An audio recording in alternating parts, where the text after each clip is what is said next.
Bonsoir à tous et merci de nous préférer pour terminer en beauté la journée et démarrer aussi une très belle soirée en notre compagnie. Et ça se passe bien sûr sur le grand rendez-vous, ce numéro qui prévoit 4 différents plateaux à découvrir dans un instant, juste derrière la météo que voici.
Oui, bien sûr que c'est le grand rendez-vous, c'était la météo. Et donc ce soir, nous nous intéressons à une des filières porteuses de l'agriculture béninoise. Il s'agit bien sûr de la production des céréales.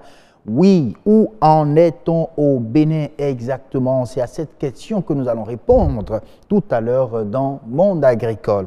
Nous célébrons aujourd'hui deux journées à l'instar bien évidemment du monde entier sur le grand rendez-vous.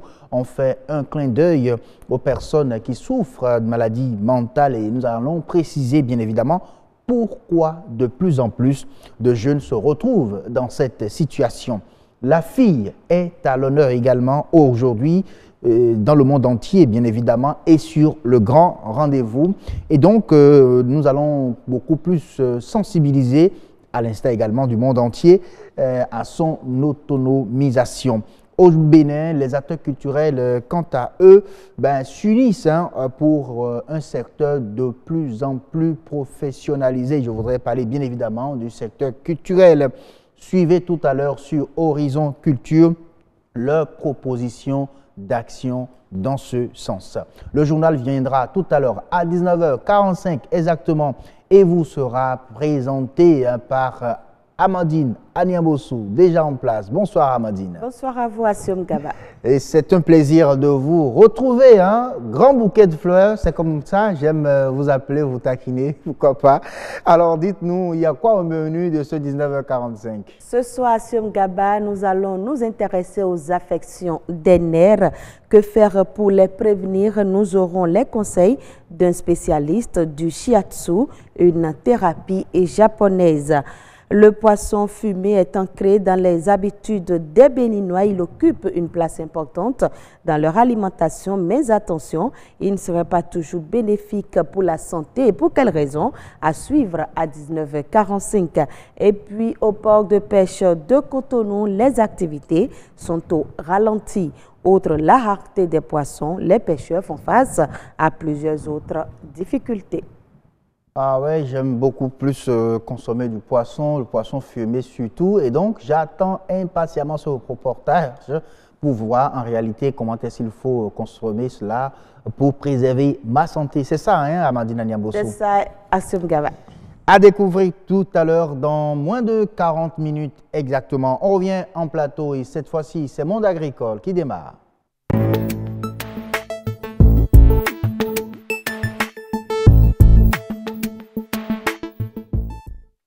Monde agricole, aujourd'hui, nous parlons de la production des céréales au Bénin. Et comme invité, nous avons Kenneth Aguemon. On se pose la question de savoir où est-ce qu'on en est en matière de production des céréales au Bénin. Et bonsoir, M. Aguemon. Bonsoir, M. Asseoum. Je rappelle que vous êtes socio-économiste, c'est ça? Socio-économiste, avec vous, nous parlons de la production céréalière au Bénin. Comment maintenir le cap? Il paraît que le Bénin est un pays grand producteur de céréales. Exactement. Oui, exactement, le Bénin est un pays grand producteur de céréales.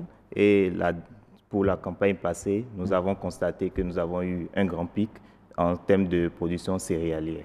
Ah oui, comparativement aux années précédentes, c'est-à-dire ça a beaucoup plus marché. Exactement. Et quels étaient les facteurs qui ont favorisé cela? Bon, en termes de facteurs ayant favorisé cet accroissement de la production céréalière, il faudrait dire que ces facteurs sont nombreux. En premier lieu, nous allons parler des conditions climatiques. Ces conditions climatiques qui sont surtout grâce à la pluviométrie. Nous avons constaté que cette année-ci, nous avons eu la pluviométrie en abondance, en régularité, et il y a eu une bonne répartition de cette pluviométrie dans le temps et dans l'espace. Il faudrait également dire qu'il y a eu une bonne utilisation des intrants agricoles. Cette utilisation qui a été possible grâce à la disponibilité de ces intrants, ainsi qu'à la protection phytosanitaire qui fut très efficace également. Ah, oui, donc ça veut dire qu'il y a beaucoup plus d'actions qui ont été menées par les gouvernants. Les acteurs également ont été beaucoup plus, on peut le dire, formés et sensibilisés à la production de ces denrées-là. Bien sûr, il faut le dire. Bon, il faut avouer que depuis au moins 3 ans, le Bénin a eu une nouvelle stratégie agricole, une nouvelle stratégie qui vise à faire de l'agriculture un grand pôle de développement économique. Donc, de cette nouvelle stratégie, il y a eu une redéfinition des différents rôles de tous les acteurs. Donc, actuellement, chaque acteur sait exactement ce qu'il a à faire et je crois que c'est ce qui s'est passé au cours de cette dernière année qui a permis réellement de voir ce pic s'élever lors de la campagne. De la campagne, est-ce que le Bénin en profite réellement? C'est vrai. Une chose est donc de produire suffisamment, d'avoir une bonne récolte, mais l'autre aussi est de pouvoir valoriser cela, permettre à ce qu'on tire le maximum de bénéfices qu'il faut de cette production-là. Oui, exactement. Bon, je crois que c'est là actuellement qu'un problème se pose parce que nous produisons assez, mais nous avons des difficultés, à la fois des difficultés par rapport au stockage des produits et également par rapport à l'écoulement de ces produits-là. Donc, des recherches sont en cours pour trouver de nouveaux débouchés et apprendre à nos producteurs à stocker. Donc, voilà pourquoi l'État se devrait de faire des efforts, d'investir beaucoup plus dans l'agriculture, apprendre à ces différents producteurs à savoir comment conserver leurs différents produits et à les valoriser à l'international. Ah oui, un pays, le Bénin, grand producteur céréalier. Quelle est donc ces céréales-là qui ont le vent en poupe, c'est-à-dire qui dominent en matière de production? En matière de production, bon, nous pouvons dire, nous avons le riz qui domine assez. Après le riz, nous avons le maïs, oui. Ça paraît un peu étonnant parce que nous importons beaucoup de riz. Oui. Mais voilà pour là le problème qui se pose. Nous en produisons, mais nous n'en produisons pas de qualité et nous n'avons pas également assez d'usines qui nous permettent de transformer ce riz-là. Et puis, il y a également le problème qui se pose le plus du consommation local, où nous n'aimons pas consommer ce qui est de chez nous. Mais quand vous dites que ça manque de la qualité, c'est quoi en réalité le véritable problème? Ça peut amener les Béninois à ne pas consommer ce riz-là? Oui, bon, le véritable problème par rapport à cette qualité, on dira que à la fois c'est disons, la qualité du sol, la qualité des intrants utilisés. C'est vrai, nous en avons, mais nous ne le faisons pas. Et puis l'entretien surtout que nous apportons à ce riz qui est produit. Exactement. Ok, donc c'est au niveau birman. Donc il y a le riz, il y a le maïs. Il y a le maïs. Nous avons dans une quelconque mesure le sorgho également. Le sorgho également. Voilà donc des céréales qui dominent en matière de production céréalière au Bénin. Exactement. Et donc, alors, on dit que on a atteint un pic. Oui. Il faut maintenir aussi ce cap-là. Bien sûr. Alors, qu'est-ce que vous proposez, par exemple, à l'État et aux producteurs, pour permettre au Bénin de maintenir ce cap-là? Bon, pour maintenir ce cap, je crois que la première des choses, il faudrait que les efforts que nous avons consentis jusque-là soient continuels. Donc, il ne faudrait pas qu'on s'arrête, nous dormions sur nos lauriers. Il faudrait que nous soyons toujours dans la continuité. Mais nous devons également maintenant viser à améliorer le rendement. Parce que nous avons eu un pic, surtout parce que nous emblavons assez de superficie. Mais maintenant, sur les superficies que nous emblavons déjà, nous pouvons améliorer le rendement que nous avons. Si nous prenons le cas du maïs, actuellement, le rendement tourne autour de 1,5 tonne, 2 tonnes à l'hectare pour les meilleurs producteurs. Or, quand nous suivons très bien les itinéraires techniques, comme ça se doit, nous pouvons aller jusqu'à 4 tonnes à l'hectare. Donc, on est en mesure de doubler le rendement sur la même superficie. Donc, je crois que même si nous nous arrêtons seulement à la superficie qui fut emblavée cette année-ci et que nous améliorons les différentes techniques, les itinéraires techniques, je crois bien que nous pouvons toujours améliorer notre production, toujours envoyer beaucoup plus que où nous sommes aujourd'hui parce que il ne faudrait pas que nous nous satisfaisions de ce niveau. De ce niveau-là. Exactement. Et ça revient à qui? Aux producteurs ou à l'État? Bon, je crois que c'est partagé, mais plus à l'État. L'État se doit concernant l'État, il se doit de faire beaucoup plus d'investissements dans l'agriculture. Plus d'investissements dans le sens où il faudrait qu'ils fassent des formations. Nous devons plus former à la fois les agents former plus les producteurs, puisque un producteur aujourd'hui doit être considéré comme un entrepreneur, c'est une entreprise. Donc, il faudrait qu'on les forme pour qu'ils sachent réellement que ce qu'ils sont en train de faire, ils peuvent gagner beaucoup plus. Mais comment le faire? Il faudrait qu'ils aient cette formation. Donc, après cela, l'État doit également s'assurer de la mise à disposition des semences améliorées, des mises à disposition en quantité et en temps opportun. Donc, et concernant les producteurs, eux, ils doivent beaucoup plus s'intéresser à améliorer leur rendement, et à chercher à se former, comme nous le disions. Donc, comme le disions, parce que vous avez parlé d'itinérance, d'itinéraires techniques. Les itinéraires techniques, par exemple, que si on les respectait et qu'on avait les semences qu'il faut, qu'on pouvait en avoir, on pouvait produire davantage, on peut même dépasser ce niveau-là. Mais aujourd'hui, c'est pouvoir permettre aux producteurs d'avoir accès à ces informations-là.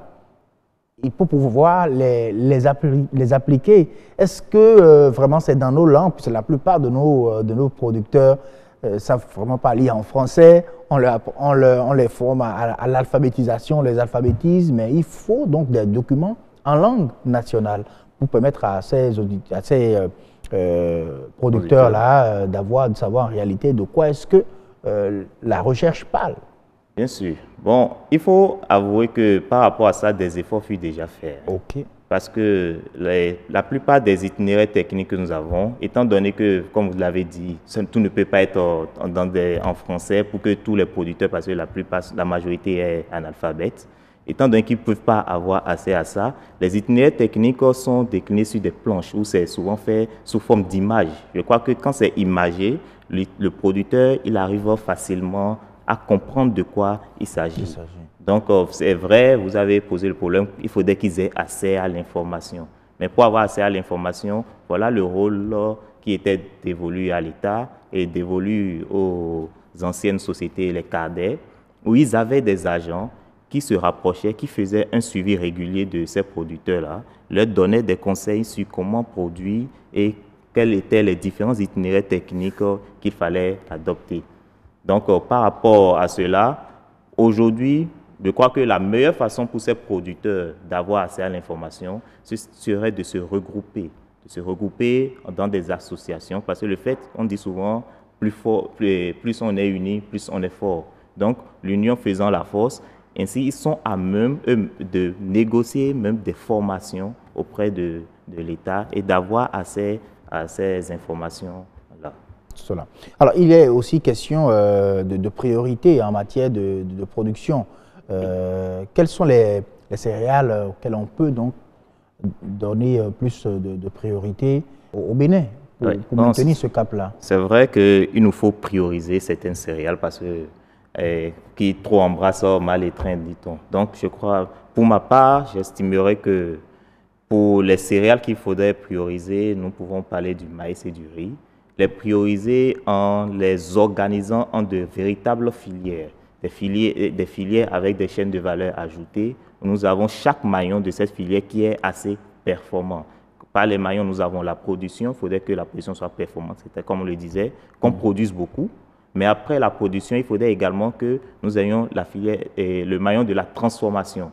Donc, parvenir à transformer cela, avoir un bon produit fini et également la dernière filière qui est le dernier maillon plutôt, qui est le maillon de la commercialisation. Voilà. Parce que beaucoup disent également que la priorité doit se baser sur la demande du marché. Exactement. On ne sait pas en réalité où vous trouvez ces informations, savoir en réalité de telle saison, de tel mois à tel, c'est le maïs qui est beaucoup plus demandé ou c'est par exemple le fonio qui est beaucoup plus demandé. Donc il faut qu'on ait quand même ces informations-là pour permettre aux producteurs d'adapter leur production, leur calendrier à cela. Bien sûr. Bon, voilà ce pourquoi nous parlons tout à l'heure également des techniques de stockage. C'est vrai, c'est de tel mois à tel mois, il y a telle culture qui est beaucoup plus adaptée et réellement, tous les terrains ne sont pas propices à tout type de culture. Donc, c'est vrai, donc quand ces producteurs-là, ils produisent et qu'ils produisent en quantité et qu'ils ont de bonnes techniques de conservation, je crois que nous serons à même, étant donné que la production serait en masse, de couvrir la demande sur l'année. Aujourd'hui, nous ne pouvons pas dire que nous avons un problème en termes de demande parce que la demande à l'heure actuelle est toujours beaucoup plus forte que l'offre que nous avons. Malgré que nous produisons assez. Et pourtant, on enregistre des pertes post-récolte. Oui, nous enregistrons des pertes post-récolte. Voilà, surtout à cause de la conservation qui n'est pas bonne, mauvaise conservation, et également parce que la plupart du temps, nos paysans, ils produisent sur des terrains qui ne sont pas trop propices. Donc, il faudrait réellement également qu'ils produisent sur des terrains qui soient aménagés, parce que nous avons aujourd'hui dans la vallée de Lomé, une vallée qu'on dit être assez riche, mais c'est des producteurs où la plupart du temps, s'ils ne font pas très vite la récolte, ils perdent la majorité de leur récolte à cause de l'eau, de la crue qui vient souvent. Donc, il faudrait que nous pensions beaucoup plus à aménager ces espaces-là pour leur permettre de mieux gérer cette ressource naturelle qu'est l'eau, qui est très importante en agriculture. Merci beaucoup à vous, Kenneth Aguemon, socio-économiste. Il est également question de former ces associations-là qui accompagnent et bien évidemment les producteurs en matière de production céréalière au Bénin.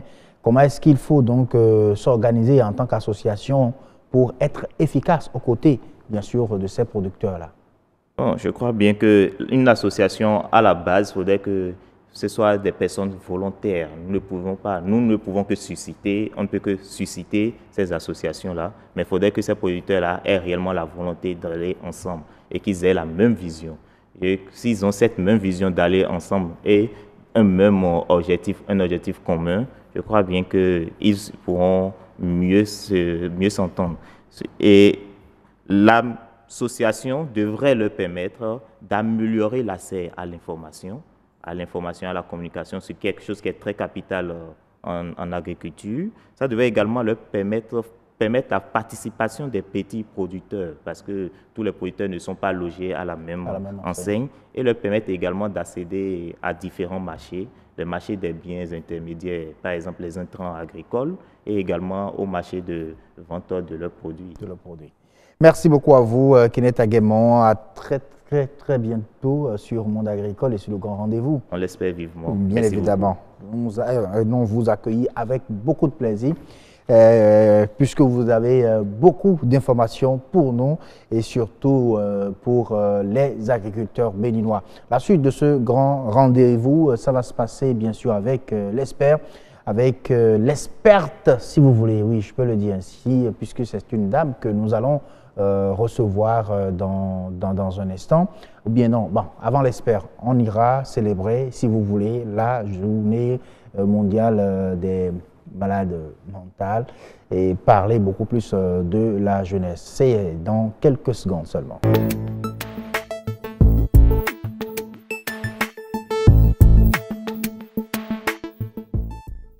Nature et bien-être, aujourd'hui, nous parlons de la journée mondiale de la santé mentale des jeunes de plus en plus concernés par ce mal. Or, on se pose la question de savoir comment est-ce que la jeunesse en est arrivée là.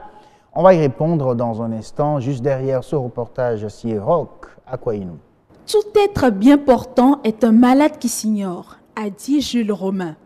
Si certaines maladies présentent des signes physiques, la maladie mentale n'en a pas.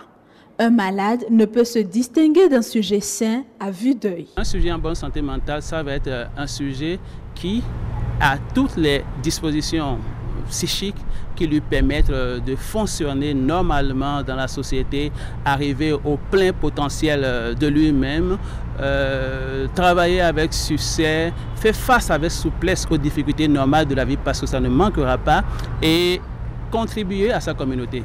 Mais la santé mentale va au-delà de l'absence de maladie touchant au volet psychosomatique de l'individu. Certains facteurs de risque très familiers sont à prendre en compte pour préserver un état mental sain. La bonne santé mentale inclut que vous êtes bien dans votre tête, bien dans votre peau, bien dans votre vie, bien dans vos relations. Ça commence par le couple parental, ça commence par les frères et sœurs, ça va commencer par l'ambiance dans laquelle on a grandi, l'éducation et les difficultés de la vie. L'éducation qui a été peut-être trop permissive ou trop rigide, toutes ces choses vont agir. Si les maladies mentales, les affections psychosomatiques de l'individu se manifestent à l'âge adulte, la plupart des maladies et troubles mentaux commencent dès l'enfance ou à l'adolescence. La santé mentale des enfants doit donc avoir une grande importance pour les parents à qui incombe cette responsabilité. L'enfant qui vole, l'enfant qui ment, l'enfant qui fugue, l'enfant qui commence à s'habiller un peu bizarrement à la maison, au lieu de penser qu'il est devenu un délinquant et le frapper, mieux vaut s'intéresser à lui, l'appeler, échanger avec lui, le mettre en confiance, le rassurer beaucoup plus. Même si elle laisse des traces dans l'organisme, la maladie mentale peut être guérie. La prévention étant meilleure, de petits gestes peuvent contribuer à éviter la survenue d'un dysfonctionnement mental. La meilleure des choses, c'est parvenir à dialoguer, parvenir à échanger. Et pour échanger avec quelqu'un, pour l'amener à vous comprendre, il faut comprendre d'abord la personne. Nous devons tous prendre la peine de temps en temps de nous calmer, de toujours nous poser la question de que suis-je en train de faire? Est-ce que c'est vraiment conforme aux résultats que j'attends? Retour en plateau avec Benito Ponsi, les psychologues. Bonsoir. Bonsoir, monsieur Assiom. Merci d'avoir accepté notre invitation de venir nous parler, sinon venir célébrer la journée mondiale de la santé mentale avec nous sur le grand rendez-vous. Mais alors, que désigne-t-on par maladie mentale? Merci, monsieur Assiom. Déjà, je dirais bonne fête à vous. Bon. Oui, bonne fête, parce que déjà, quand on parle de l'état mental, oui, ça peut être dans le sens négatif que dans le sens positif. Bien. Donc, bonne fête à nous. Ah, voilà. D'accord. Donc, quand vous êtes en bon état mental aussi, je pense que c'est aussi une bonne chose. Oui, je pense que je dirais que tout le monde est malade. Donc, nous sommes tous des malades ambulants. Seulement que lorsque le seuil est dépassé ou bien vire dans le sens négatif, c'est en ce temps-là qu'on trouve que l'autre est malade mentalement ou physiquement. Donc, sinon, nous sommes tous des malades mentaux. Ah oui. Ouais. Et pourquoi vous le dites? Et c'est pour ça que je voudrais savoir en réalité ce que ça veut dire, une maladie mentale. Oui, déjà, le mot tel que, ou du moins l'expression telle qu'on la connaît. Quand on dit que quelqu'un est malade ou bien quand on veut parler de maladie mentale, nous faisons souvent allusion aux personnes qui sont déréglées d'une manière ou d'une autre, ou dont le fonctionnement psychologique, leur façon de réfléchir n'est plus en adéquation à la normale par rapport aux êtres normaux, si je peux le dire, à ce que nous appelons normal. Voilà. Donc sinon, en réalité, comme je l'ai dit, tout le monde est malade, mais quand on veut parler de maladie mentale, c'est en fonction de cela que nous parlons. Et on dira qu'un malade mental, c'est quelqu'un dont le système de réflexion ou bien la façon de réfléchir est en déphasage. Et en déphasage avec ce qu'on appelle la normale. La normale, en réalité. Alors, mais aujourd'hui, le monde entier s'intéresse beaucoup plus aux jeunes. Il paraît que de plus en plus de jeunes sont concernés par cette maladie, la maladie mentale, en réalité. Malheureusement, oui, puisque déjà... Vous confirmez? Pardon? Vous confirmez? Oui, bien sûr. Je vais confirmer en ce sens que déjà nous savons qu'au sein de la population, la jeunesse est majoritaire. Donc ça ne peut que faire tache d'huile lorsque nous savons que une catégorie de personnes est majoritaire et que quand on va vouloir chiffrer en pourcentage, on va chiffrer forcément en fonction de ce pourcentage de majoration, si je peux le dire ainsi. Donc, je pense quand même qu'aujourd'hui, les étudiants ont prouvé d'ailleurs que la jeunesse est touchée. La jeunesse est touchée majoritairement par tout ce qu'on met dans le lot des maladies mentales et autres. Donc, voilà. Donc cela est vrai, mais pourquoi les jeunes? Pourquoi les jeunes? En fait, je vais peut-être demander pourquoi les maladies mentales. Mais puisque vous ramenez ça à la jeunesse pour le thème de cette année, je pense que je dirais qu'il y a beaucoup de paramètres qui entrent en compte ou en ligne de compte dans le fait que la jeunesse est majoritairement touchée par ces phénomènes que nous qualifions de maladies mentales. Déjà, je vais peut-être vous donner, avant d'avoir le détail ou bien le temps pour détailler, je dirais que les conditions d'abord de vie de la jeunesse d'aujourd'hui ne sont plus comme les conditions de vie par le passé. Et le vécu des jeunes aussi d'aujourd'hui entre en ligne de compte dans ce qui arrive, ce qui les conduit vers... Voulez-vous dire qu'il y a plus de stress Il y a plus de stress. Il y a plus de stress. Ça rentre en ligne de compte dans les conditions de vie. Le stress, le fait déjà qu'un jeune peut-être peut rester à la maison pendant 1 année ou 2 ans, à penser à ce qu'il va devenir, à penser à l'horizon ou ses rêves. Déjà, les soucis, ça s'accentue. Et puis parfois, il y a des personnes qui peuvent se dire, mais qu'est-ce que je fais encore dans cette vie-là? Mieux vaut me suicider. Donc ça commence par là. Et maintenant, quand je parlais tout à l'heure de savoir-être aussi des jeunes, nous constatons aujourd'hui tout ce qui se passe dans le rang des jeunes. Je ne vais pas dire qu'ils sont des jeunes inconscients, mais quand même, on va quand même les qualifier d'une part ou d'une autre différents aux jeunes conscients. Vous voulez parler de quoi? Je vais parler par exemple de la consommation de la chicha, par exemple, ou du moins des substances psychotiques. Lorsque une jeunesse s'adonne qu'à ça, ça va forcément engendrer ce que vous appelez maladie mentale aujourd'hui. Et donc les chichas, ce que nous prenons, ce que les jeunes prennent. Bien évidemment, la chicha, je crois, je l'ai déjà dit une fois sur votre plateau ici, quelqu'un qui fait une inhalation ou une bouchée de la chicha, il a déjà consommé au moins 7 paquets de cigarettes. Au moins 7 paquets, vous avez dit. Sorry, excusez-moi, 7 baguettes de cigarettes. Au moins. Au moins. Donc vous imaginez, lorsque vous inhalez 2 fois, 3 fois, 5 fois déjà, vous avez fini déjà avec le paquet de cigarettes. Or, les jeunes aujourd'hui, ça donne à ça plus de 2 heures de temps. Carrément, c'est une fête qui s'organise autour de cela. Donc, conséquence, c'est les maladies mentaux, ou bien les maladies mentales, vous m'excusez, le terme, qui quand même vont forcément dégénérer de cela. Donc, ça, c'est un penchant de la jeunesse que je qualifie d'un peu recalé de la jeunesse normale. Mais le meilleur, ou du moins le meilleur alibi qu'on pourrait trouver à d'autres qui ne consomment pas cela, c'est le fait, comme je l'ai dit tout à l'heure, de rester à longueur de journée à penser. Parfois, on se sent perdu. On se demande même, est-ce qu'il ne faudrait pas quitter le pays? Et il y a, dans d'autres pays, on constate, au Bénin aussi, même si ce n'est pas flagrant, il y a d'autres qui aimeraient quitter et partir. Pas parce que, voilà, ils ont l'Eldorado ailleurs, mais parce qu'ils n'ont plus espoir en leur pays. Parce qu'ils se demandent, est-ce que vraiment leur bonheur est ici? Et ceux qui n'arrivent pas à quitter, vous comprenez avec moi, ou bien qui n'ont pas les moyens de quitter, vous comprenez avec moi que la dépression va s'installer. Et c'est là que je vais peut-être revenir à quelques maladies que je vais vous citer. Nous avons la schizophrénie. Déjà, la schizophrénie. La schizophrénie. La schizophrénie. Qui se manifeste comment? Disons, la schizophrénie, c'est une maladie qui, à un moment donné, je vais dire, quelqu'un qui a de la schizophrénie a un manque de confiance en lui-même, d'accord? Et il voit les choses autrement. Vous prenez quelqu'un, par exemple, qui a tout le temps attendu son rêve ou son bonheur.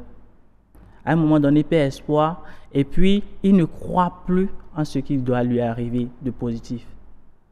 Il ne croit plus il en sa voit capacité. le mal en quelque sorte partout. Il ne croit plus en sa capacité. Il ne croit plus en sa capacité. Il ne croit plus en tout ce qui est bon dans la vie. Donc, nous avons aussi les troubles de l'humeur. Et quand on parle de troubles de l'humeur, nous avons la dépression, qui entre aussi en ligne de compte de ce que je viens de dire. Les troubles de l'humeur, nous avons, comment on appelle ça, la maniaco-dépressive qui est encore plus accentuée que les troubles de l'humeur. Et quand je parle de dépression, déjà, lorsque vous êtes dans une condition d'attente longue, vous commencez par déprimer à un moment donné. Parce que l'espoir, en quelque sorte, n'est plus à envisager. Nous avons aussi les troubles de l'anxiété. Et quand on rentre dans la ligne des troubles de l'anxiété, il y a la phobie. La phobie, il y a, à ce niveau-là, nous avons les peurs, d'accord? Les peurs déraisonnables d'objets, d'animaux, de situations. Il y en a qui ont peur de la mouche, par exemple. Il y a des gens qui ont peur de la mouche, c'est une maladie, c'est une phobie. Et c'est une maladie mentale, d'accord? Nous avons aussi les troubles de panique. Les troubles de panique, quand vous tombez sur une situation auquel vous ne vous attendez pas ou à laquelle vous ne vous attendez pas, la peur qu'un être normal peut avoir et se contrôler rapidement, vous voyez d'autres personnes dans cette situation-là, carrément, ils tombent même par terre et ils n'arrivent pas à se contrôler.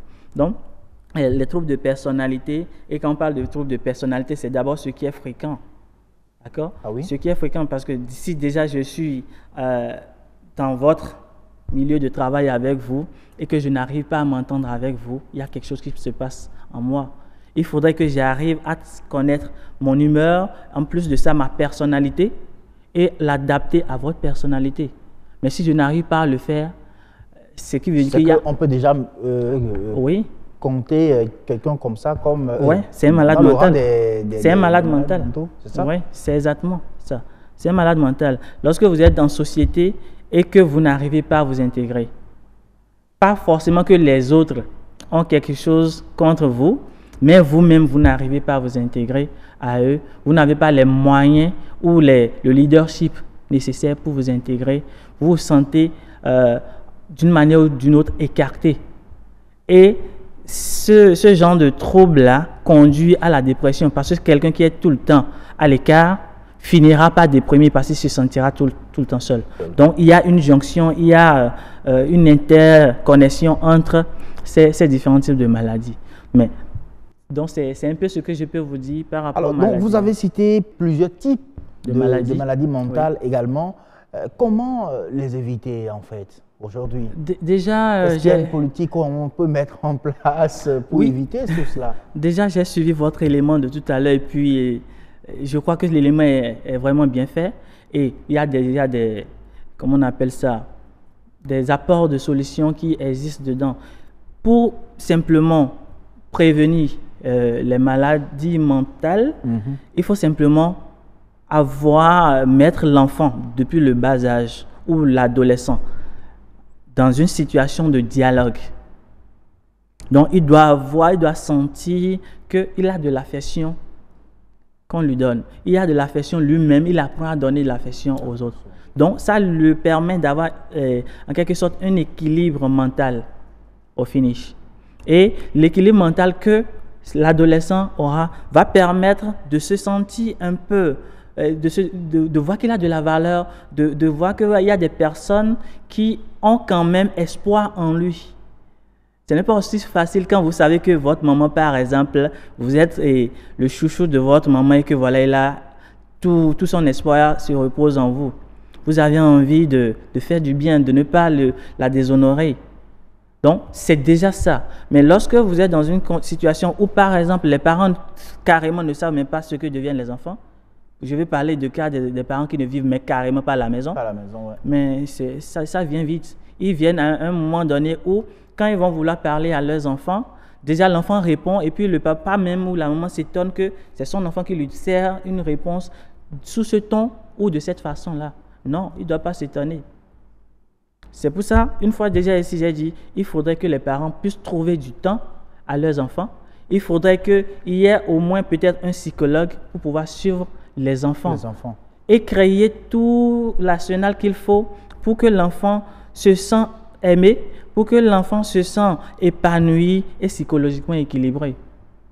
Donc, il n'y a pas mieux que ça. Il n'y a pas mieux que ça. C'est depuis la base que ça doit se faire. Exactement. Il faut donc encadrer les enfants, leur donner beaucoup plus d'affection et de l'attention. De l'attention. Histoire de les accompagner pour que de moins en moins, voilà, qu'il y ait des jeunes. Et de plus en plus qu'il y ait des jeunes conscients. Conscients, bien évidemment. C'est ce qu'on va devoir donc souhaiter. Merci beaucoup à vous d'être venu sur ce plateau, Benito Koupounsi, pour nous parler bien sûr de ces maladies. C'est bien entendu la chicha, il faut l'éviter, surtout. Et il faut éviter ça parce que vous prenez juste, quand vous assumez comme ça là, il paraît que ça fait 7 baguettes, au moins de cigarettes. C'est dangereux. Voilà, c'est hyper dangereux. Merci à vous. Merci, monsieur. Pour ces informations. La suite du grand rendez-vous, ce sera avec l'expert. On va toujours parler des jeunes et surtout, cette fois-ci, des adolescentes. C'est la journée internationale de la fille. Ça se passe dans le monde entier, également sur le grand rendez-vous sur BE24.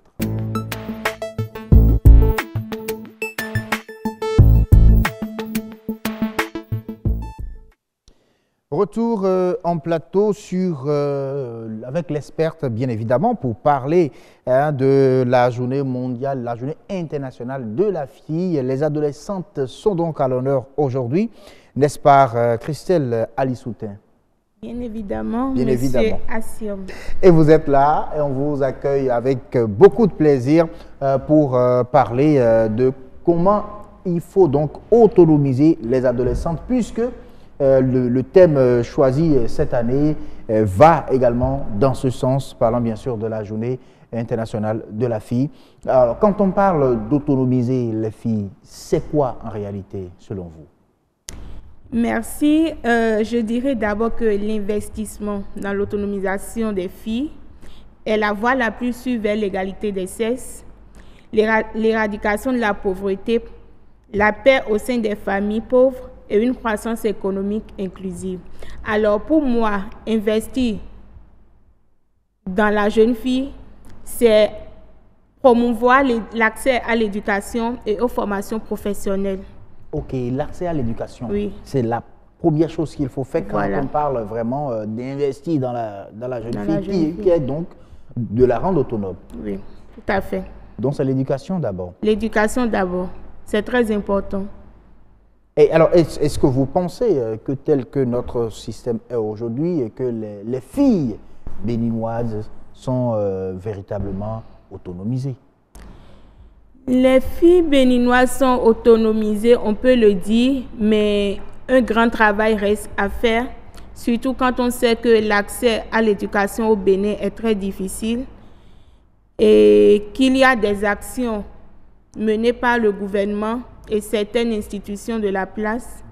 Donc, je dirais que l'éducation pour les filles doit être la base du développement pour d'abord les parents au sein de la famille, pour la société, afin d'accroître la croissance économique et pour l'État, afin que l'image de la croissance du pays soit rehaussée au plan international. Au plan international. Voilà. Alors, quand vous parlez d'autonomiser, quelles sont les actions, par exemple, qui sont donc menées du point de vue étatique, même au niveau, bien sûr, des parents, qui prouvent en réalité que l'autonomisation des filles est une question prise en compte par le Bénin?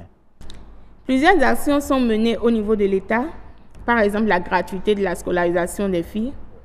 Il y a des programmes d'accès aux formations professionnelles subventionnés, bien sûr, par l'État, par les PTF et des ONG locales.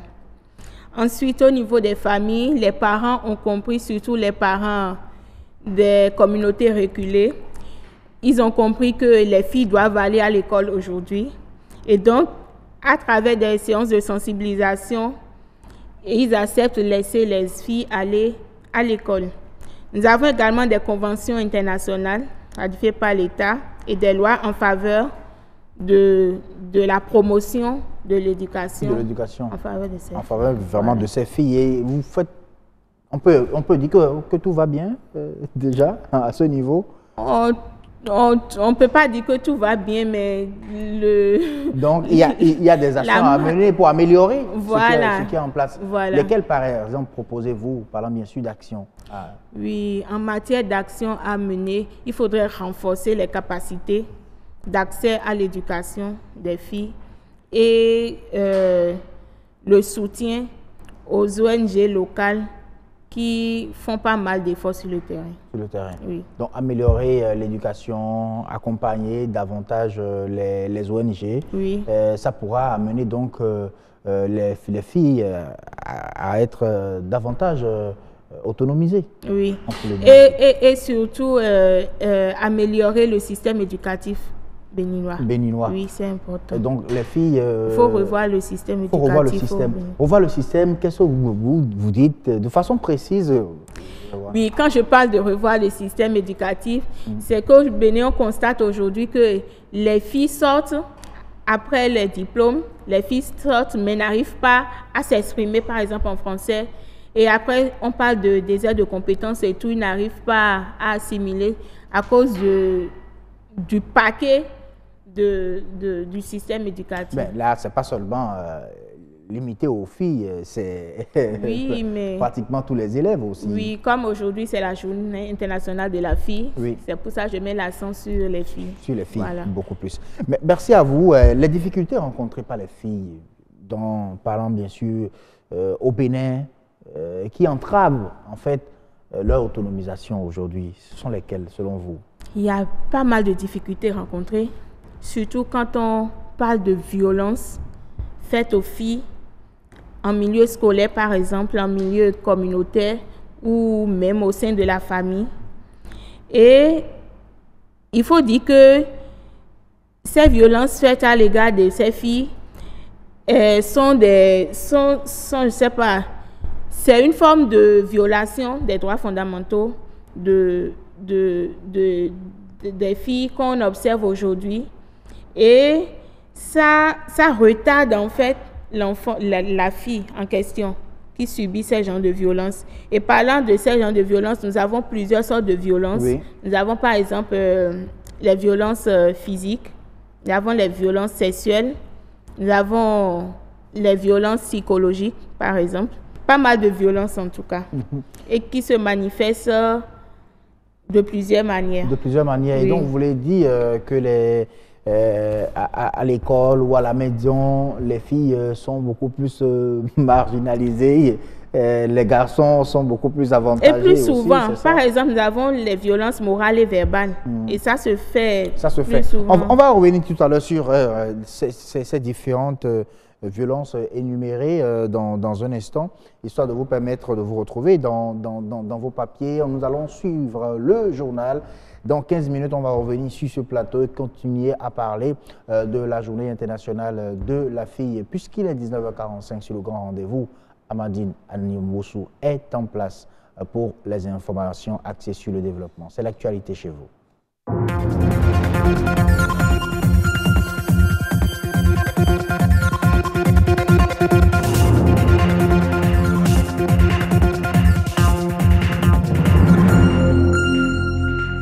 Bonsoir à tous et bienvenue dans ce journal, le sommaire. Le shiatsu, une thérapie qui permet de prévenir les affections des nerfs. Il a été découvert au Japon et importé au Bénin. Mais en quoi consiste-t-il? Réponse dans ce journal. Le poisson fumé, les Béninois en raffolent. Il occupe une place importante dans leur alimentation. Mais sa consommation est-elle toujours bénéfique pour la santé? Vous en saurez davantage dans cette édition. Pas facile de pratiquer la pêche artisanale au port de pêche de Cotonou. Outre la rareté des poissons, les pêcheurs doivent gérer au quotidien d'autres difficultés.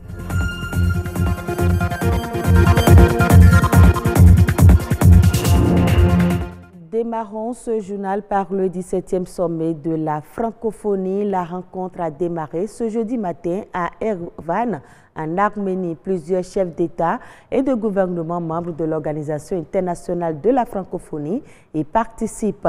La cérémonie d'ouverture a été présidée par le président français. Emmanuel Macron a évoqué les libertés fondamentales, la dignité humaine, l'égalité hommes-femmes, bousculée partout de nos jours. Il appelle le français à être une langue de reconquête.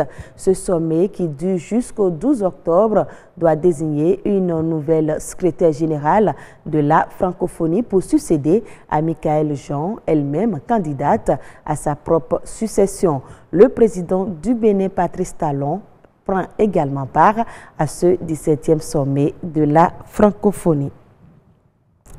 Parmi les organes ultra-sensibles du corps humain, il y a aussi les nerfs, et lorsque ces nerfs sont atteints, la vie est bien en danger. Quelle posture observer quotidiennement pour être à l'abri des affections touchant notre système nerveux? Guide du shiatsu, cette thérapie japonaise qui prévient des affections nerveuses. Le chercheur spécialiste Cyril Obelako nous en donne les réponses au micro de Clotaire Awekou. Quand vous êtes un être humain, il faut éviter certaines choses. Surtout les personnes du 3e âge doivent éviter de manger loué tard la nuit, même les jeunes. Éviter de manger loué tard la nuit. Il faut manger tôt. Et il faut prendre un thé de nerf ou du citronnelle pour faciliter la bonne digestion. Sinon, si la digestion ne passe pas, ce sont ces comportements qui sont à la base de l'hypertension artérielle. Et quand vous souffrez de l'hypertension artérielle, vous pouvez être paralysé à tout moment. Le shiatsu, c'est une thérapie japonaise. Le shi qui signifie doigt et azu qui signifie pression. Ça veut dire la pression des doigts en japonais, le shiatsu. D'accord? Donc le shiatsu, c'est une thérapie qui consiste à masser tout le corps. Dans le corps d'un être humain, il y a 72 000 nerfs. Et les terminaisons de ces nerfs, de toutes ces nerfs, sont dans la plante des pieds, quelques-unes dans la paume des mains. Et le réservoir des nerfs, c'est dans le cerveau, c'est dans la tête. Donc il y a des nerfs très sensibles. C'est pourquoi n'importe qui ne peut pas faire le massage. Il faut connaître les nerfs, connaître la position des nerfs. Il y a des nerfs très sensibles qu'on ne touche pas du tout. Donc quand vous avez un certain âge, il faut commencer par vous contrôler. Et on ne doit pas se lancer dans n'importe quelle pratique. Il faut éviter le sport en désordre. La seule pratique qui est conseillée, qui n'a aucun risque, c'est la marche.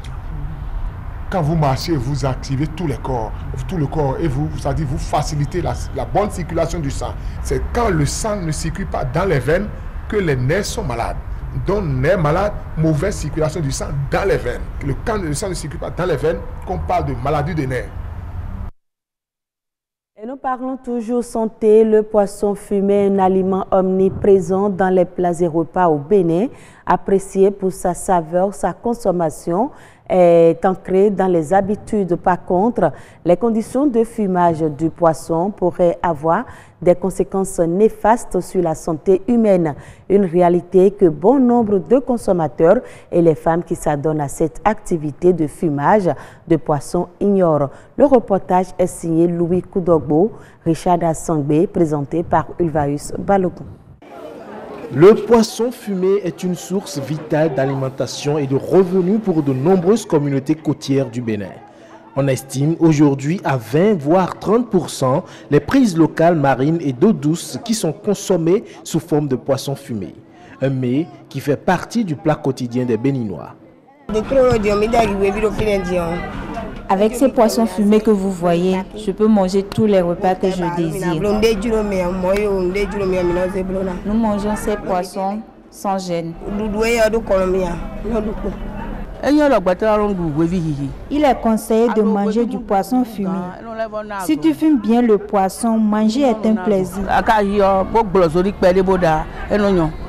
Et pourtant, malgré sa saveur, ses bienfaits nutritionnels, son prix compétitif et sa durée de conservation, le poisson fumé représente un vrai problème de santé publique. On consomme tous généralement le poisson fumé et on ne sait pas forcément dans quelles conditions ça a été fait.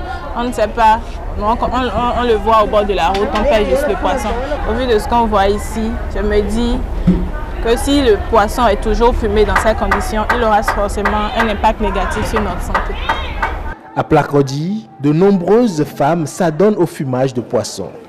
Ici, le poisson fumé est obtenu suivant des méthodes peu soucieuses de la préservation de la santé du consommateur et des fumeuses elles-mêmes. Nos yeux sont malades à cause de la fumée et de la chaleur intense. Nous souffrons du rhume et du paludisme.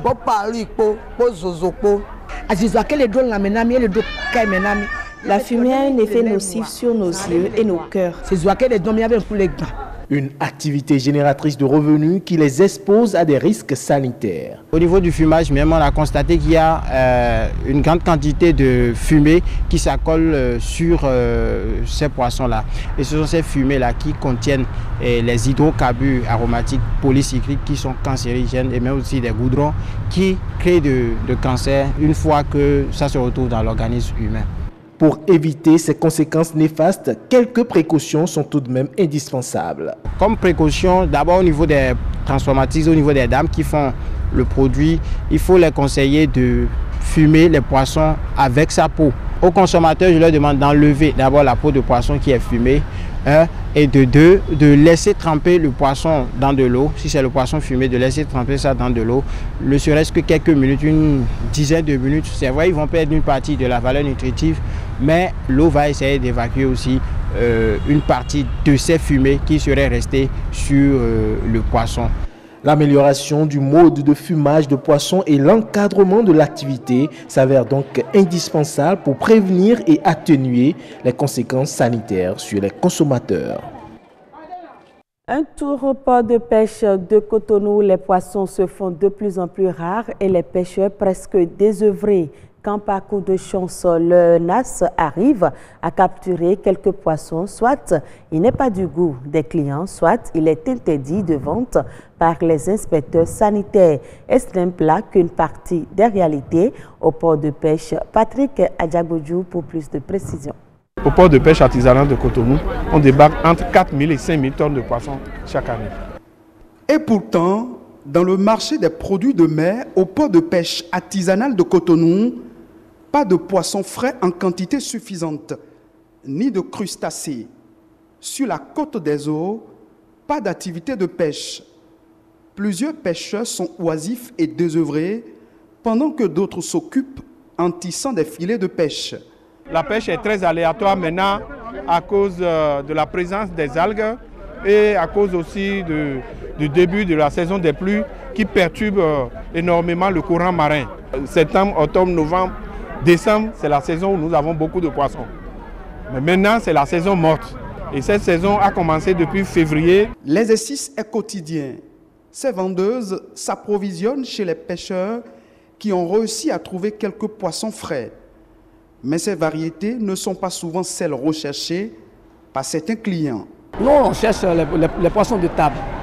La dorade, la cape rouge, le mérou, et le bas et le capitaine, les brochets, et ainsi de suite. Sur le marché du port de pêche artisanal de Cotonou, les produits de mer qui sont disponibles sont toujours inspectés. Les inspecteurs qui sont là et qui nous aident à inspecter tous les poissons débarqués avant que ces poissons ne soient commercialisés. Ils sont là, ils inspectent et ils donnent le OK pour la commercialisation. Et si le poisson n'est pas de bonne qualité, ils déclassent ces poissons-là et ces poissons sont détruits. C'est dans cette salle de lait de pesée que les inspecteurs de la direction de la production halieutique accomplissent leur mission. celle de contrôler la qualité des produits de mer. Le produit qui est frais, par son odeur, on sait que le produit est frais. Dans le cas contraire, pour appuyer, aller en profondeur, nous voyons les branchies. Nous ouvrons l'opercule, nous voyons les branchies. Nous touchons. Lorsque on enfonce et que ça laisse une tache, ça veut dire que le produit est en train de prendre un peu un coup. Au port de pêche artisanal de Cotonou, il n'y a pas que de poissons frais qui manquent. Il y a également une lutte efficace pour décourager les pratiques illicites et illégales de certains pêcheurs. Il y a des pratiques interdites, mais généralement ces pêcheurs-là sont basés le long des berges de Cotonou. Ils sont basés à Bokikoji, ils sont basés à Pankpamen, ils sont basés à Ladji. Et c'est de là-bas qu'ils vont en mer avec des unités de pêche prohibées. Manger les poissons frais en qualité et en quantité est encore possible si et seulement si la loi cadre sur la pêche artisanale et maritime au Bénin est effectivement mise en application. Pêcheurs, vendeurs et acheteurs seront tous fiers de consommer local. Les enseignants étaient à l'honneur le 5 octobre dernier, une occasion de célébrer ces hommes et femmes qui travaillent pour enlever l'humanité de l'ignorance. Le thème retenu au Bénin est la professionnalisation du métier enseignant. Mais pour certains acteurs, la journée devrait être au cœur des réflexions sur les mots de l'enseignant et de l'enseignement. Urbain Rontondi, directeur d'école, explique. La journée mondiale de l'enseignant a été célébrée à Natitengu. Il faut dire que ça a donné beaucoup de joie aux enseignants. Cependant, cette façon de célébrer les enseignants doit être revue, évaluée, auditée, d'accord, pour voir qu'est-ce qu'il faut mettre réellement dedans. Comment faut-il célébrer vraiment ces jours? Il faut tenir compte de la question, de la réflexion véritablement, aborder les vrais problèmes du système éducatif, aborder les vrais problèmes qui concernent l'enseignant dans son physique, aborder les vrais problèmes qui concernent donc le matériel didactique, aborder les vrais problèmes qui concernent l'administration même du système scolaire, et puis après, clôturé par une réjouissance. Je crois que, à mon humble avis, si l'on réévalue la célébration de la journée mondiale de l'enseignant de cette façon-là, cela peut apporter encore beaucoup plus. Ça peut impacter positivement donc les résultats scolaires. Au-delà de cette suggestion, Hubert Routondi sollicite la bienveillance de l'État sur le secteur privé de l'enseignement qui absorbe aussi un nombre important d'enseignants. On l'écoute. L'école est une et indivisible. Une et indivisible. Toutes les décisions que l'État prend en matière de booster donc l'enseignement, la qualité de l'enseignement concerne obligatoirement le privé. Et l'éducation, c'est l'éducation nationale. L'État aussi n'a qu'à jouer son rôle, son devoir vis-à-vis des établissements scolaires privés. C'est des gens qui aident énormément le public, qui aident énormément l'État, la République, pour assumer ce rôle régalien qui est le sien. Ce sera tout pour le 19h45 de ce soir. Très bonne suite de nos programmes. Merci déjà et passez une très très bonne soirée, hein, toujours sur le grand rendez-vous avec vous, chers téléspectateurs. On revient sur le plateau de l'Espère avec l'experte Christelle Alissoutin, avec qui nous parlons bien évidemment de la journée internationale de la fille et comment est-ce qu'il faut donc autonomiser les filles. Alors Christelle, il était question donc de revenir sur les violences, les difficultés auxquelles les filles font face, bien évidemment, dans leur milieu et particulièrement au Bénin. Merci. On parlait tout à l'heure des exemples de violence auxquels sont confrontées les filles. Et donc, nous avons l'abus sexuel, par exemple, et l'harcèlement sexuel également, et le mariage des enfants qui est d'actualité. Et au Bénin, 3 filles sur 10 sont mariées avant l'âge de 18 ans. Et cela compromet l'éducation des enfants et l'accès aux soins de santé. Donc, il faudrait réellement établir le lien entre l'économie l'autonomisation des filles et le mariage des enfants. Et concernant cela, nous avons des parents qui considèrent que donner son enfant au mariage est un moyen de faire entrer de l'argent au sein de la famille. Donc, ce qui fait que la jeune fille devient gage de prospérité qu'il faut donner aux plus offrants. Je ne sais pas si vous comprenez un peu. Ce qui n'est pas normal. Ce qui n'est pas normal. Et cela est dû à plusieurs causes telles que la pauvreté, l'analphabétisation des femmes et le non-respect de leurs droits. Pour défendre la cause de leurs filles, des filles. Il y a également la discrimination. Conséquence, les enfants ont de difficultés à aller à l'école. Ils ont également de difficultés à avoir accès aux soins de santé, comme je l'ai dit tout à l'heure. Et leur avenir est brisé. Elles sont obligées de grandir plus tôt que leurs âges. Et là, on voit beaucoup plus de filles mères. De filles mères, voilà, cette notion de filles mères, déscolarisées même, et qui cause encore d'autres problèmes sur le terrain. Et nous ne sommes pas sans oublier que nous sommes à l'aide des ODD, voilà. Et donc, ces ODD ne peuvent être réalisés sans la pleine participation des filles. Ce qui signifie toujours qu'il faudrait renforcer davantage leur capacité à avoir accès à l'éducation et aux soins de santé de qualité. Les aider également à se départir des pesanteurs qui entravent leurs droits et de porter haut leur voix. Le voix aussi. Merci à vous, Christelle Alisoutin, pour toutes ces explications. Alors, quand ces filles sont face donc, à ces difficultés au niveau de l'ANASEB, vous avez mené donc, des actions en faveur, bien sûr, de ces filles-là, histoire de participer également à leur autonomisation. Est-ce que vous nous citez quelques-unes de ces actions-là? Oui, l'ANASEB, d'abord, Association nationale des conseils d'enfants du Bénin, qui a à sa tête une jeune fille de 15 ans. Et donc, ensemble avec toutes les filles des communes du Bénin, nous menons des actions.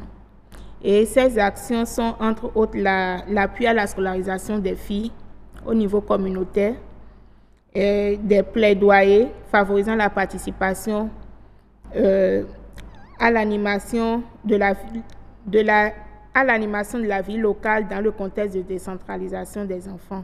Donc, ça veut dire que dans chaque commune, les enfants ont le droit de s'exprimer en ce qui les concerne, de participer aux prises de décision les concernant au sein des communes, au niveau des mairies et des arrondissements. Et nous avons également la participation de l'ANASEB à la dénonciation de toutes sortes de violences à l'endroit des filles. Alors, il y a sur ce plan, quels sont les types de violences que les filles elles-mêmes dénoncent à travers, bien sûr, nos différentes campagnes? Elles se plaignent souvent de l'harcèlement sexuel en milieu scolaire, de l'abus sexuel, bien évidemment, venant de la part des enseignants, et de la bastonnade au niveau des familles. Des familles. Alors, le fait qu'aujourd'hui, on mette en place, que l'État mette en place le système, c'est-à-dire un enseignant qui enceinte une fille sera sévèrement puni, même sorti du système éducatif béninois. Est-ce que vous pensez que cette mesure-là participe également à la protection de la fille? Tout à fait. Tout à fait. C'est une mesure qui permettra aux enseignants de ne plus exercer leur force sur les enfants, de ne plus influencer ces filles afin de les amener vers le CES. Vers le CES. Oui. Merci à vous, Christelle Alisoutin. À très, très bientôt. Merci d'être passée sur ce plateau. On peut commencer déjà par dire bonne fête toujours à ces filles-là. Oui, bonne fête à ces filles. J'ai un mot à l'endroit de ces filles. Oui, rapidement. Oui, mon mot de fin est que nous avons des endroits où elles peuvent aller pour dénoncer les violences faites à leurs égards. Et il y a les centres de promotion sociale, par exemple, il y a les postes de police et les ONG locales qui sont sur le terrain également. Ok, donc elles peuvent aller là-bas, donc dénoncer les types de violences qui sont donc faites à leur endroit. Merci à vous. Merci à très bientôt. Le grand rendez-vous va continuer cette fois-ci dans notre palais de culture. Nous parlons aujourd'hui d'un secteur culturel de plus en plus professionnalisé. C'est ce que veulent d'ailleurs même les acteurs. C'est sur Horizon Culture.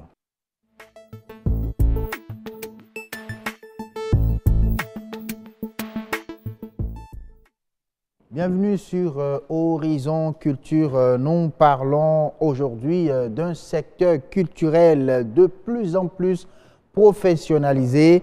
Et ça, c'est le désir des acteurs culturels, des promoteurs culturels qui se sont mis ensemble pour défendre bien sûr cette cause. Et ils sont représentés bien sûr sur ce plateau par Guy Woku, qui est un promoteur culturel. Merci d'avoir accepté notre invitation.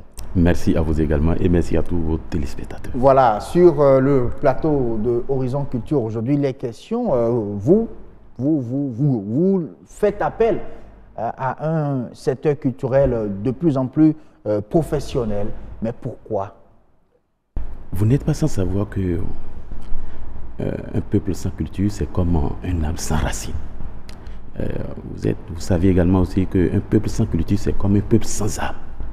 Et après avoir tout oublié, ce qu'on a de plus cher, qu'on ne peut jamais oublier, qu'on ne peut jamais perdre, c'est bien sûr sa culture. C'est son identité culturelle, c'est son origine culturelle. Donc, je pense, et nous, au niveau de notre association, qui est l'association des promoteurs culturels et artistiques du Bénin, entendu APROCAB, il faut dire que nous avons réfléchi par rapport à ces différentes thématiques et aussi nous avons fait une lecture rapide. Nous avons fait une lecture rapide, une analyse rapide. Vous n'êtes pas sans savoir, vous-même vous êtes dans le pays et vous observez un peu l'évolution de notre monde, de notre milieu culturel. Vous allez constater que de gouvernement en gouvernement, certes, il y a d'amélioration, mais ce que nous attendons, ce que nous voulons, on n'observe pas. De vous à moi, chers journalistes, vous allez constater qu'il n'y a pas cet artiste-là aujourd'hui que vous allez appeler son nom qui peut dire oui, moi j'ai travaillé dans le milieu, c'est ça qui m'a donné à manger et jusqu'à la fin de ma vie, c'est de ça que je vis, c'est ça qui me donne, et puis je suis à l'aise pour ne pas parler des besoins fondamentaux de l'homme. Est-ce que c'est parce que ça manque de professionnalisme, c'est ça? Mais vous savez, aujourd'hui, quand vous faites un tour dans les autres pays, je vais parler des pays francophones, Côte d'Ivoire, Sénégal, et puis le Congo, vous allez constater que ces pays aujourd'hui, l'industrie culturelle et artistique est bien assise. Mais c'est le contraire qu'on observe chez nous ici. Vous allez voir des artistes, vous leur posez la question, qu'est-ce que vous faites? Ils vont dire, oui, bon, moi, je suis coiffeur, ou bien moi, je suis mécanicien, mais actuellement, je fais le rap, ou bien actuellement, je suis artiste. Non, l'artiste doit prendre son métier comme un métier noble. Comme vous êtes journaliste aujourd'hui, on vous pose la question, vous n'allez pas dire je suis journaliste et en même temps, vous allez dire également que je suis, comment appelle-t-on, artiste. Non, c'est que vous êtes journaliste, c'est ça qui vous donne à manger, c'est de ça que vous vivez. Et c'est de ça que nous, à l'APROCAB, on a dit, il va falloir que nous réfléchissons dans ce sens. Il va falloir que désormais, on puisse recadrer, on puisse mieux restructurer le milieu du showbiz pour que ces différents artistes puissent vivre correctement de leur art. De leur art. Alors, donc, pour professionnaliser le secteur culturel au Bénin, c'est donc amener les acteurs à vivre vraiment de leur métier. De leur métier. Amener donc ce secteur-là à nous, oui, et ces hommes en réalité. Correctement, parce que, comme je le disais aussi, vous savez, quand nous avons fait la lecture dont je vous parle, quand nous avons essayé de faire le diagnostic, ce que nous avons constaté, vous savez, on ne se lève pas du jour au lendemain pour dire que nous allons nous mettre en association. Les promoteurs que nous sommes, et on est là de façon, et pas chacun essaie d'accompagner, chacun essaie d'aider, chacun essaie d'inciter, chacun essaie de corriger la chose pour que nous puissions avoir une bonne image en termes culturels et artistiques. Mais nous avons constaté que ça peine toujours à décoller. Et pour cela, nous sommes dit, lorsque nous allons nous mettre ensemble et que nous allons faire de lobbying, on va y arriver, c'est-à-dire que nous allons vraiment atteindre les objectifs que nous sommes assignés. Et c'est là où nous... Et quels sont ces objectifs-là, pas donc à mener le secteur à nous nourrir effectivement de façon efficace, je dis, ces hommes et femmes? Oui, aujourd'hui, la PROCAB se fonde sur 5 objectifs. Nous avons dans un premier temps promouvoir l'excellence en milieu culturel et artistique. Nous parlons de l'excellence parce que vous voyez les Fally Ipupa que vous voyez ailleurs, les Koffi Olomide que vous voyez, les Arafat que vous voyez, ce n'est pas que le Bénin n'en dispose pas. Nous avons des Fally Ipupa dans notre pays, nous avons des gens qui chantent bien.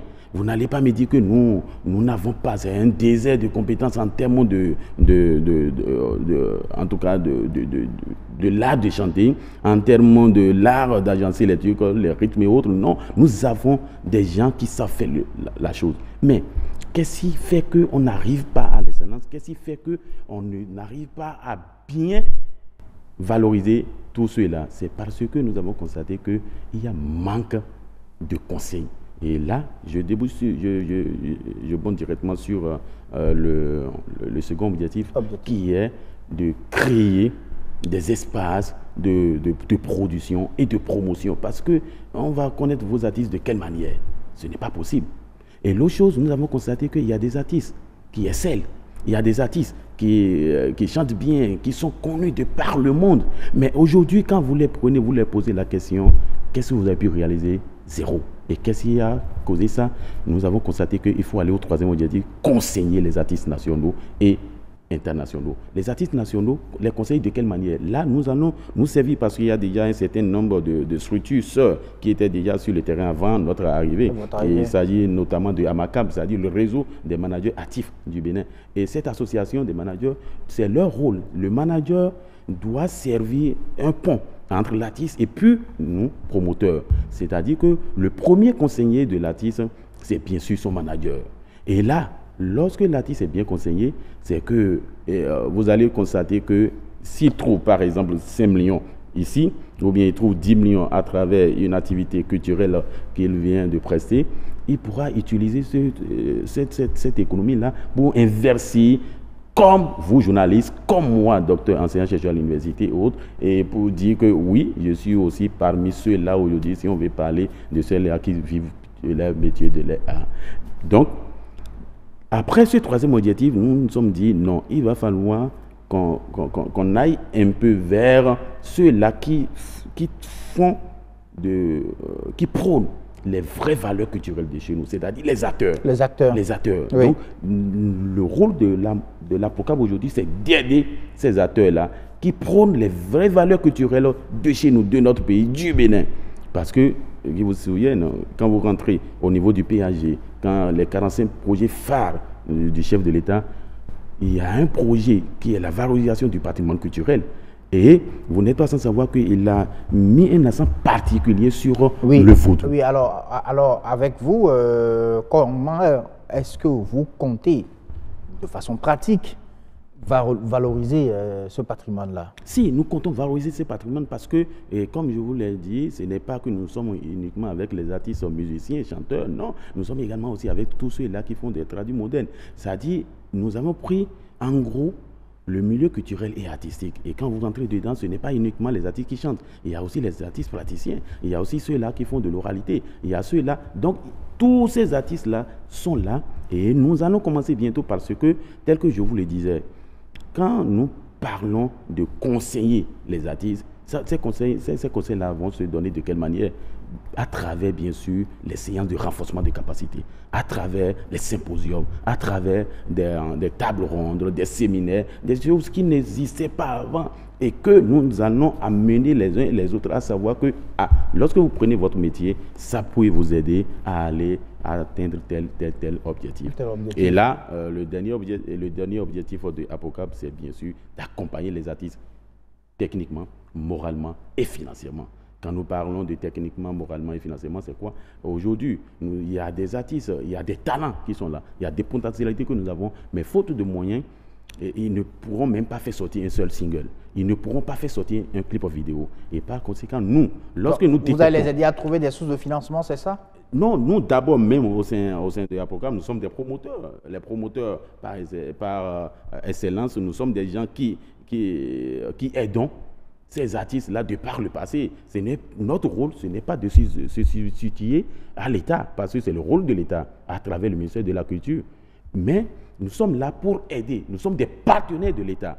Nous sommes des partenaires du ministère de la Culture. Nous allons accompagner ces artistes-là moralement. Quand je dis les accompagner moralement, tel que je l'ai dit tout à l'heure, on va les conseiller. On va les dire, non mais écoutez, ce que tu fais là, tu vas te retrouver dans des clubs de délinquants ou bien dans des boîtes de nuit ou autres. Ce n'est pas bien. Lorsque tu trouves ton argent, il va falloir que tu investisses ça dans un domaine bien précis, dans un domaine d'avenir et autres. Il faut que tu investisses ça davantage dans ta carrière. Dans ta carrière, c'est ce qu'il faut. Voilà. Donc, par conséquent, nous nous sommes dit, il va falloir qu'on accompagne ces artistes-là. Ceux-là qui n'ont pas ces moyens, mais qui ont le talent. Parce qu'il y aura également aussi, comme on le dit, des concours que nous allons lancer, des concours de détection de vrais talents. C'est des concours qui existaient, mais qui ne sont pas bien prônés. En fait, l'ambition est grande, certes. Très grande. Mais il faut également les moyens pour y arriver, puisque c'est ça aussi la vraie question. Oui, vous savez, comme je l'ai dit, aujourd'hui, une association, dans un premier temps, c'est d'abord nous-mêmes nos cotisations. Et en dehors des cotisations, nous avons aussi les dons, les legs, les subventions. Et déjà, je peux déjà vous avouer que nous sommes en train, déjà, parce qu'on est né il n'y a pas longtemps, c'était depuis le 19 mai que nous avons porté ça sur les fonds baptismaux, mais nous avons commencé par communiquer autour il n'y a pas très longtemps. Je pense que ça date de 2 semaines environ. Mais déjà, je peux vous avouer que nous avons un réseau qui est en train de nous tendre déjà la main. Il s'agit de RAPEC. RAPEC qui veut dire Réseau africain des promoteurs et entrepreneurs culturels. Et c'est un réseau africain. C'est Mao, c'est grand. Et lorsque nous rentrons, nous adhérons à ce grand réseau, ça veut dire que nous allons nous faire plus entendre par les différentes autorités administratives des différents pays. En tout cas, à suivre votre démonstration, on comprend tout simplement qu'il faut l'union des acteurs pour pouvoir permettre à ce secteur-là de participer, d'être au rendez-vous de la production de la richesse au Bénin. Bien sûr, et aussi de la croissance économique prônée par le chef de l'État, parce que vous savez, chacun doit apporter son grain de sel pour que la chose puisse bien marcher. Et tel que je le disais toujours, notre culture, c'est ça le socle de notre développement. Notre culture, c'est ça le levier de notre développement. Mais vous prenez l'exemple de la Chine. Aujourd'hui, la Chine, c'est vrai, ce n'est pas déclaré comme première puissance mondiale, mais en sourdine, vous constatez que c'est la Chine qui vient en tête avec toutes ses productions et autres. Mais vous savez, c'est leur culture qui les a fait décoller. C'est leur culture qui les a fait décoller. Vous prenez également aussi un certain nombre de pays. Lorsque vous laissez votre culture, je suis sûr, vous n'allez pas. C'est vrai, on va y arriver, mais ça va prendre assez de temps. Des gens viennent dans notre pays et puis ils volent nos valeurs et vont l'exploiter d'une manière pour pouvoir faire grandir leur pays, pour pouvoir développer leur nation avec. Donc il va falloir que qu'on se ressaisisse et qu'on se dise rapidement que cette question, ça dit ce que nous avons de plus cher chez nous aujourd'hui, c'est notre patrimoine culturel. Notre patrimoine culturel qu'il faut forcément valoriser et décoller et être au rendez-vous des pays développés. En tout cas, BB24 est particulièrement le grand rendez-vous sur Horizon Culture va donc suivre ces actions-là et vous voir quel impact cela va donc donner pour que vraiment notre patrimoine culturel soit au rendez-vous, bien sûr, de la production, de la croissance économique au Bénin, puisque notre culture peut effectivement le faire.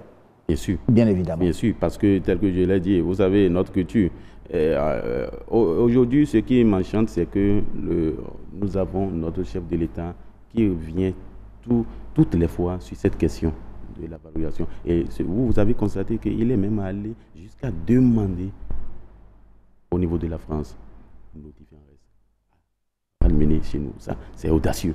Et il va falloir qu'on accompagne ça. Et c'est pour ça, nous, en tant que promoteurs culturels, nous nous sommes dit, il ne faut pas rester derrière. Lorsque vous restez derrière et que vous critiquez, vous n'êtes pas sans voir notre milieu, notre domaine, le domaine du showbiz, c'est un domaine un peu particulier, un peu délicat, je veux dire. C'est un domaine un peu bizarre. Et ce qui gangrène plus le milieu, c'est les critiques. Mais nous nous sommes dit, nous n'allons pas rester là à prêter oreille à toutes ces questions et ne pas. Il faut agir. Il faut agir. Et nous appesantissons surtout sur un plan que nous appelons le PDCA. Le PDCA, c'est quoi? C'est le Play Do Check Act. Et là maintenant, notre feuille de route va s'appesantir plus sur le PDCA. Et c'est un outil de développement, d'amélioration de la performance et de gestion de la qualité continue. Merci à vous d'être venu sur ce plateau. C'était un plaisir, en tout cas, d'avoir partagé, si vous voulez, cette vision qui consiste donc à réunir les acteurs culturels autour de notre patrimoine. Merci beaucoup à vous. Et à très bientôt. Le grand rendez-vous va continuer cette fois-ci sur la toile. Oui, nous allons suivre l'actualité et sur la toile, c'est l'ActuWeb.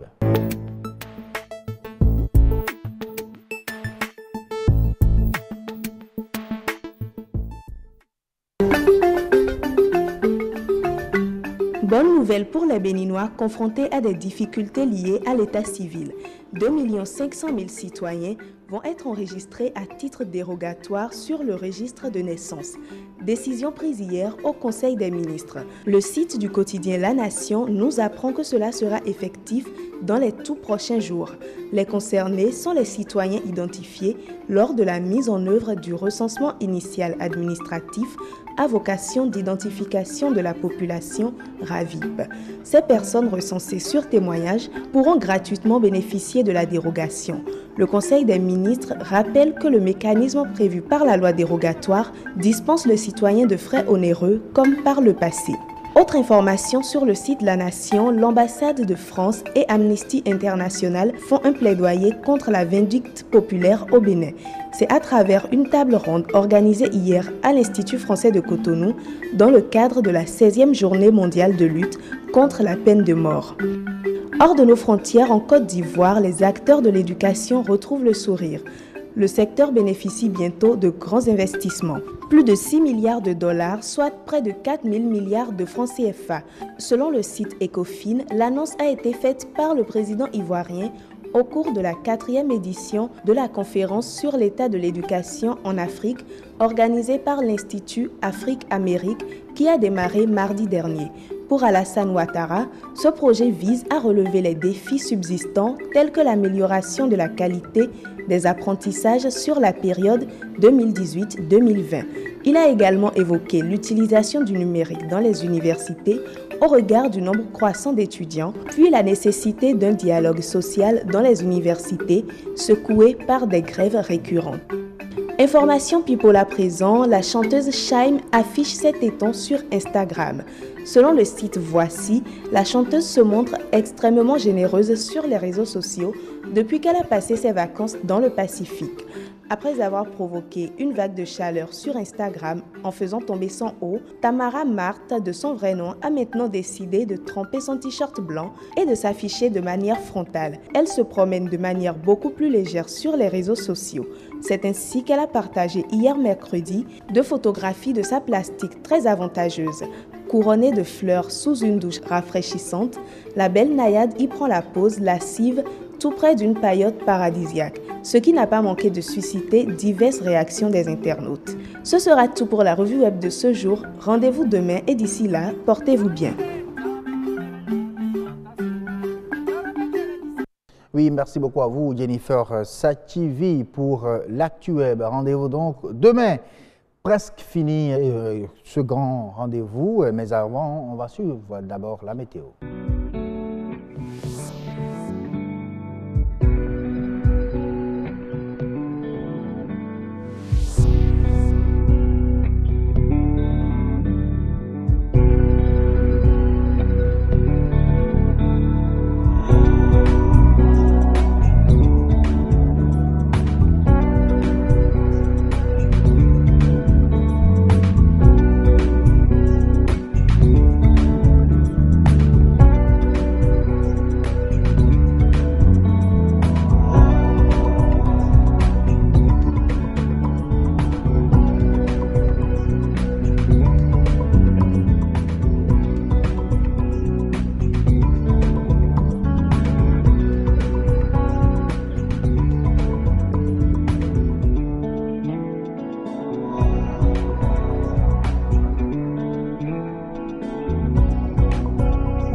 C'était un plaisir d'avoir partagé cette soirée avec vous, chers téléspectateurs. Rendez-vous demain, 19h, pour un autre grand rendez-vous. Le dernier numéro pour le compte de la semaine.